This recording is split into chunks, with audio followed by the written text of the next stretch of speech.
Te doy la bienvenida a este nuevo podcast de Pedagogía para la Vida. Mi nombre es Patti Sarlenga y te doy la bienvenida a este ratito cortito que tenemos para estar juntos compartiendo lecturas, compartiendo contenido sobre nuestro propio autoencuentro. Estoy mucho con la palabra auto porque estamos hablando de hacernos cargo de nosotros. Entonces, cuando hablamos de autocuidado, cuando hablamos de autopercepción, cuando hablamos de autogestión, estamos hablando de empezar a desarrollar una mirada interna, empezar a vernos. Le pedimos al mundo ser vistos, le pedimos al mundo ser reconocidos. Ahora la pregunta es, ¿te mirás? ¿Te ves? ¿Te reconoces? ¿De qué manera te estás acompañando en estos tiempos intensos que nos toca recorrer? Buscar estabilidad, buscar respuestas, buscar contención afuera, a veces se hace muy, pero muy complicado por cuestiones personales, por cuestiones familiares, por cuestiones sociales. Ahora, la estabilidad, el refugio, el lugar seguro, nunca va a estar afuera. Siempre es una construcción interna. Lo bueno, lo importante, es que tenemos todas las herramientas para eso. Tenemos todas las herramientas que necesitamos, solamente que las tenemos debajo de toneladas de escombros, de dolores, de heridas emocionales no resueltas, de gestión emocional inconclusa, de traumas, de taras, de mandatos familiares, de mandatos sociales, etcétera, etcétera, etcétera. Hoy tengo muchísimas ganas de hablarte mientras estamos preparando ya el próximo taller de Pedagogía para la Vida, el taller de septiembre. Tengo muchas ganas de compartir a una autora que me parece realmente excepcional, sobre todo en estos tiempos que corren, porque ella reivindica una característica de los seres humanos que es nuestra imperfección. Si hay algo que no es sinónimo de la humanidad es la perfección. Si fuéramos perfectos ya no estaríamos en este plano. Y ella habla justamente de eso, ¿no? De los dones de la imperfección. Líbrate de quien crees que debe ser y abraza al ser que sí sos. Y te voy a leer algo que tiene que ver con una emoción. En realidad no es una emoción, es un sentimiento en particular, que no lo nombramos, que lo sentimos, que convivimos, pero que nos cuesta transitarlo horrores y hasta nombrarlo, que es la vergüenza. ¿Cómo te relacionas con tu vergüenza? ¿Qué te da vergüenza de vos? Suena así como hasta un poco violento, ¿no? Pero qué maravilla poder nombrar las cosas por su nombre. ¿Qué te avergüenza de tu entorno? ¿Qué te avergüenza de tu sistema familiar? ¿Qué te avergüenza de tu propia historia? ¿Qué te avergüenza de los demás? ¿Qué te parece si aprovechamos este ratito que tenemos para estar juntos y compartimos parte de esta lectura maravillosa de los dones de la imperfección que te elegí para hoy? Y comienza diciendo: si deseamos vivir y amar con todo el corazón y queremos encajar en el mundo desde nuestra autoaceptación, debemos hablar de las cosas que nos lo dificultan, en especial de la vergüenza, el miedo y la vulnerabilidad. Qué trío, ¿no? En círculos junguianos, la vergüenza suele calificarse como la ciénaga del alma.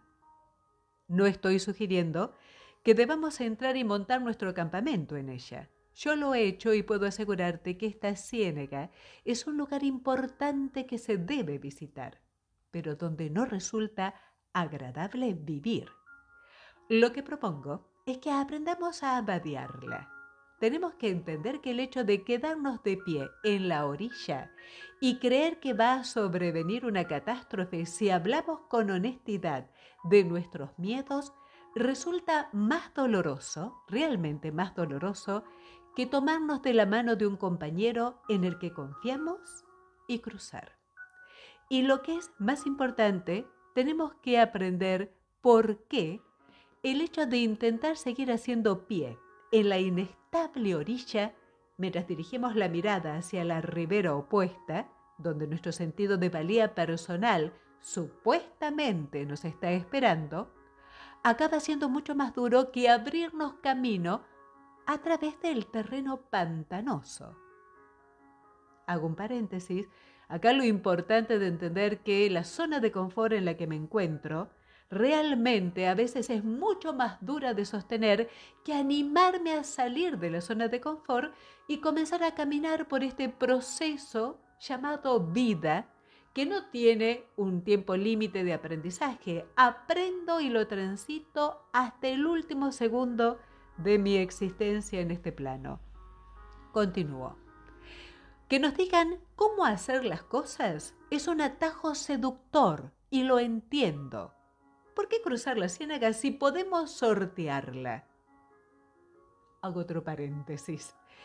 ¿Cuántas veces vamos a hacer un proceso personal o a una terapia o hablando con algún amigo o amiga que le tenemos mucha confianza y además valoramos su opinión y le decimos, bueno, pero decime cómo salgo de esto? Esa necesidad de que sea rápido y ya, que tiene mucho que ver con el estilo de sociedad que hemos construido, donde no le damos tiempo a ningún proceso, donde todo es ahora. Compre ya, haga esto ya, internet, 800 millones de mega, carreras cortas. Fíjate que cada vez todo es más rápido y más inmediato. Es más urgencia y más desconexión. Para que empecemos a verlo. ¿Sigo? Dale. Dice la lectura, pero he aquí el dilema. ¿Por qué resulta tan tentador que nos revelen el cómo si en realidad ya lo conocemos? Pero insistimos en seguir de pie en el mismo sitio, anhelando conseguir más dicha, más conexión y más significado. La inmensa mayoría de la gente que lee este libro sabe cómo comer de forma saludable. Yo puedo decirte las calorías de cada uno de los alimentos del supermercado y su índice glucémico como si fueran el Padre Nuestro. Desde luego, sabemos cómo comer de forma saludable. También sabemos cómo tomar buenas decisiones en lo que respecta al dinero. Sabemos cómo atender nuestras necesidades emocionales. Sabemos todo esto y sin embargo, somos las personas más obesas, medicadas, adictas y endeudadas de toda la historia. ¿Por qué? Bueno, tenemos más acceso a la información, más libros y mejor ciencia. Entonces, Dios, ¿por qué tenemos que esforzarnos más que nunca? La respuesta es que no queremos hablar de aquellas cosas que nos impiden hacer lo que sabemos que es mejor para nosotros, para nuestros hijos, para nuestras familias, para nuestras organizaciones y para nuestras comunidades. Puede que sepa todo lo que hay que saber sobre cómo comer de forma saludable, pero si es uno de esos días en los que Ellen tiene que terminar un trabajo del colegio, que le está costando mucho, mi hija, Charlie, mi marido, está malo en casa y yo estoy tratando de entregar un escrito a tiempo, las autoridades han aumentado el índice de riesgo de ataques terroristas, el césped del jardín se está secando, no me entran los vaqueros, la economía se está desplomando, internet no funciona y nos hemos quedado sin bolsa para la caca del perro. Olvídalo. Lo único que quiero es calmar mi terrible ansiedad con pastel, una bolsa de papas fritas y un poco de chocolate. ¿Nunca hablamos? ¿Nunca? De lo que nos impulsa a seguir comiendo hasta que nos ponemos enfermos, a estar ocupados más allá de lo humanamente soportable y a desear con desesperación aletargarnos e insensibilizarnos. Y nos llena de tanta ansiedad y duda sobre nosotros mismos que nos impide actuar según lo que sabemos que es mejor para nosotros. Nunca hablamos del esfuerzo que tenemos que hacer para que se reconozca lo que valemos. Un esfuerzo que se ha convertido en una parte tan consustancial de nuestra vida que ni siquiera nos damos cuenta de que estamos bailando al son que nos tocan. Cuando tengo uno de esos días que te acabo de describir, parte de mi ansiedad se convierte sencillamente en una faceta más de mi vida. Pero hay otros días en los que la mayor parte de esta ansiedad surge de las expectativas que me marco a mí misma. Quiero que el trabajo de Ellen, mi hija, sea fabuloso. Quiero cuidar a Charlie, mi marido, sin tener que preocuparme de los plazos de entrega que me marca la editorial. Quiero demostrarle al mundo lo buena que soy a la hora de compaginar mi vida familiar y profesional. Quiero que el jardín esté precioso. Quiero que la gente nos vea recogiendo la caca del perro en bolsitas biodegradables y piense, ¡ah, míralos! Son unos ciudadanos ejemplares. Hay días en los que consigo combatir el ansia de ser todo para todos y hay días en los que esta ansiedad me supera. Como te conté anteriormente, cuando nos esforzamos por creer en nuestra valía personal, tenemos que esmerarnos para conseguirlo. El afán de sentirnos válidos tiene su propia banda sonora. Y para aquellos que tengan mi edad o más o menos, no te estoy hablando precisamente de la marchosa música discotequera de los años 70. Hablo de la cacofonía que forman nuestras películas interiores y los duendes de la vergüenza, esos mensajes que alimentan el jamás estarás a la altura. ¿Qué va a pensar la gente? Parte de los pensamientos que me acompañan en esos momentos. Todavía no puedo quererme a mí misma, no, es imposible. Todavía no soy suficientemente linda, delgada, exitosa, rica, inteligente, feliz, femenina, masculina, productiva, agradable, fuerte, dura, cariñosa, popular, creativa, querida. ¡Ay, Dios! ¿Otros pensamientos que me acompañan? Nadie me está mirando, a nadie le importo. Voy a simular que todo va bien. Puedo cambiar para encajar. Si hace falta, yo cambio. Otro pensamiento. ¿Quién te has creído que eres para mostrar al mundo tus pensamientos, para escribir libros? ¿Pero quién te crees que sos? Otro pensamiento. Cuidarlos a ellos es más importante que cuidarme a mí misma. La vergüenza es ese sentimiento ardiente que nos inunda y nos hace sentir pequeños, imperfectos y siempre insuficientes. Así que si queremos desarrollar resiliencia hacia ella, es decir, si queremos ser capaces de reconocerla y superarla, mientras conservamos nuestra valía y nuestra autenticidad, tenemos que hablar sobre lo que la provoca. Las conversaciones honestas sobre la vergüenza pueden cambiar nuestra forma de vivir, de amar, de educar a nuestros hijos, de trabajar y de establecer relaciones. Tengo más de 1000 cartas y correos electrónicos de lectores del libro Creía que solo me pasaba a mí, el libro que escribí sobre vergüenza. Qué buen título, ¿no? Creía que solo me pasaba a mí y todos dicen lo mismo. Es increíble hasta qué punto hablar de la vergüenza me ha cambiado la vida. Y estate tranquilo, que aunque estés comiendo mientras hablas de ella, no te va a pasar nada, al contrario, es mucho mejor de lo que pensabas. Te voy a contar algo, porque este es un tema hermoso, hago un paréntesis en la lectura, que vamos a seguir desarrollando mucho en los podcasts. Pero quiero leerte esta partecita que habla de los principios básicos de la resiliencia a la vergüenza. Así que continúo con la lectura.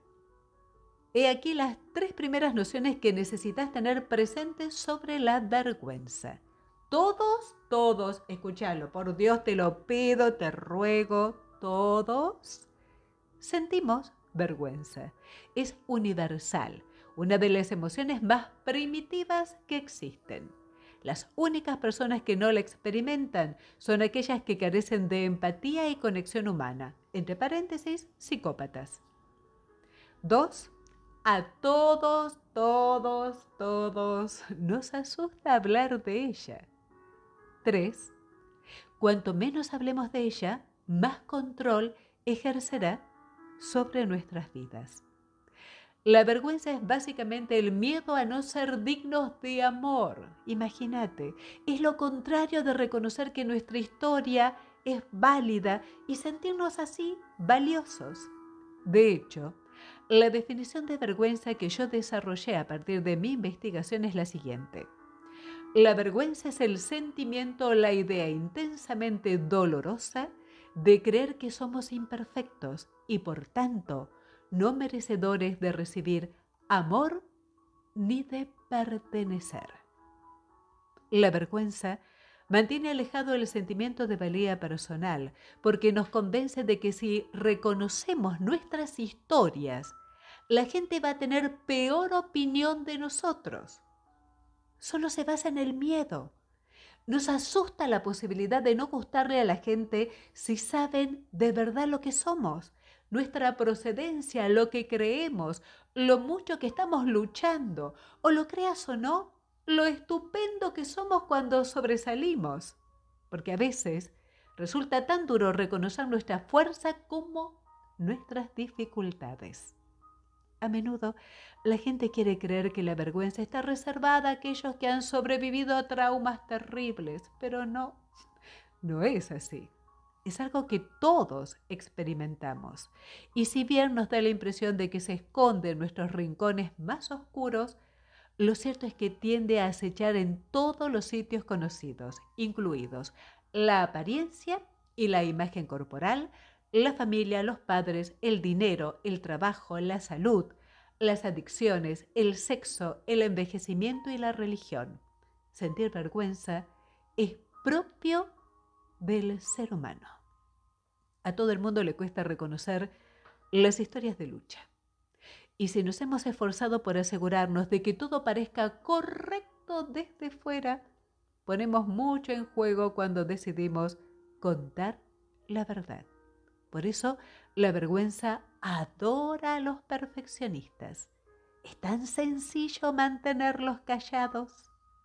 Además del temor a decepcionar a la gente o a alejarla con nuestras historias, también nos asusta la idea de que si las contamos, el peso de una única experiencia podría derrumbarse sobre nosotros.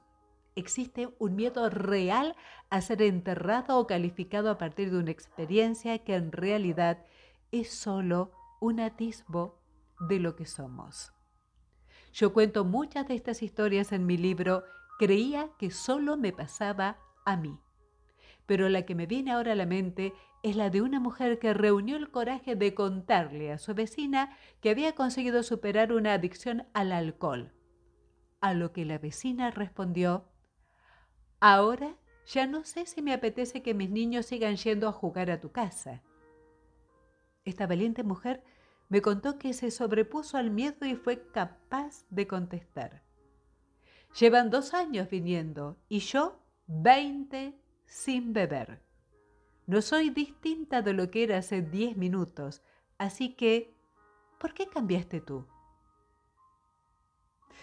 Si la vergüenza es el miedo universal a no ser merecedores de recibir amor y de pertenecer, y si todo el mundo tiene una necesidad ineludible e innata de experimentar amor y pertenencia, resulta fácil comprender por qué a menudo se la conoce como la emoción maestra.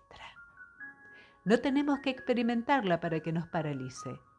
El miedo a ser percibido como no válidos es suficiente para forzarnos a silenciar nuestras historias. Por hoy lo dejo acá, pero te sigo en el próximo podcast. ¿Sí? Le sigo dando continuidad. Escuchá varias veces esta lectura. Empezá a abrazar tus sombras. Entendé que la imperfección es sinónimo de humanidad, que la aceptación es tu mejor recurso, que nada de lo que sentís que te debilita en realidad te debilita. Cuando lo abrazás, te potencia, te hace enorme, te enriquece, te conecta. Nada de lo que crees que solo te pasó a vos es así. Todos sentimos lo mismo. Callamos, nos ponemos un personaje, morimos sosteniendo nuestros silencios y morimos vacíos y desconectados. Qué importante empezar a ver todo esto, qué importante atrevernos a reconocer nuestra humanidad y abrazarla con todo el amor que seamos capaces. Te prometo que la próxima continuamos con esta lectura de los dones de la imperfección de la maravillosa Brené Brown. Libérate de quien crees que debería ser y abraza a quien realmente eres. Porque ser quien soy, no lo dudes por favor, está bien. Gracias, gracias, gracias.